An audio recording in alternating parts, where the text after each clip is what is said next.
Alright mga idol, naata diri bisita mga idol. Usap pod ni naton ka idol diri sa Bantayan Island mga idol. Walay lain mga idol.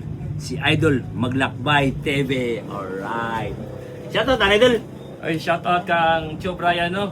Sa iyang mga followers nga, 500,000 followers. Hapit na siya mga road to 600 followers, no? Thank you so much kay naabot na diri sa iyang shop ni Idol Tio Brian, right? Alright do, layo gid kay nga ginghalinan mga idol.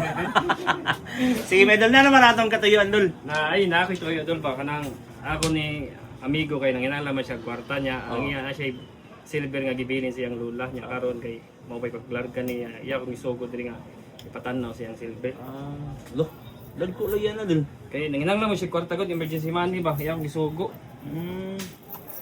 So mga idol, mas bintagid mga idol natin yung mga savings mga idol. Kaya nga no, mga idol, in kaso, kanang naay mga kakulian mga idol, natin makuot. Di Yan. malikayan gud. Maari kang Tio Brian, mapresyuan, makakwarta, paldo. Oh, di ba mga idol? Need gid man na ikon. Pero mga idol, ato i-check mga idol na kay Silverman. Oh, check na kung pure ba siyang silver. Okay. Dugay na siguro kayo siya dul. Asa mo ron siya dul? Mo pa paglarga sa gawas niya kana iya nang gibilin sa iyang kan lula. Karon iya ko gisugo nga na emergency money man dito kay pagbutan nagtambal yung lula. Oh, di. Oh, sige, check na to mga idol ah. Oh, inani ni siyang sagid sa silver mga idol ah. First test nato na mga idol. Pagbutangan na nimo og asido mga idol. Nitric acid ni mga idol. Butangan nimo og asido mga idol.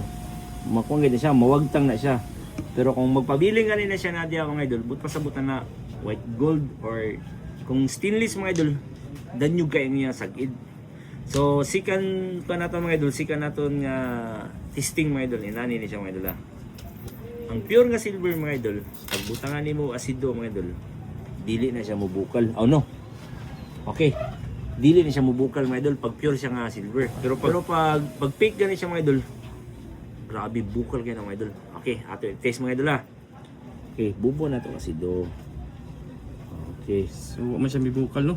So, pure ni siya nga silver dol. Ya, ibutang naton siya na diri sa tubig. Tanaw mga idol. Bugatas ang color, no? Naay murag gatas. Mo na siya itimailan nga pure siya nga silver. Okay dol, pure siya nga silver dol. Mas may magid matis ana dol kung pure ba gid. Kasi mas kama. Oh, tinood man. Inana gid siya. So, timbangon naton mga idol kung pila ang value sa nga silver nga gibilin mga idol. Sige, presyo nato sakto mga idol kay ano, idol din nato nagpatimbang. Alright. Mga idol. Dol, ang halinon sa silver dol. Oh. Tamang kung magkauyon dol, din na largo. Kay mamo niya toyo nga ipakita diri kay dumitunon lang yung kwarta lagi. Tanaw ya silver dol. Pangabaga. Kaya ang butang uno dol makita raman. Isa lang yan. Sakto.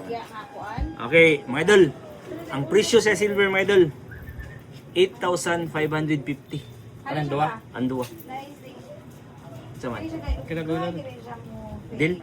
Deal. Otro na akong dola. 8,550 dol. Deal? Wala siya, idol pwede.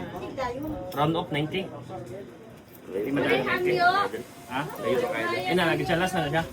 Mga 8,800 lang dol. 88. Sige. 8,800 lang. Para na pang gasolina ba? Mara pa gasolina. Okay mga idol, 8,800 dol. Deal. Alright, deal na dol. Sige, sige. Another shoutout dol. Shoutout tayo sa akong amigo nga nagtagian niya. Amping niya kanunay sa barko. Right. Okay. Alright mga idol.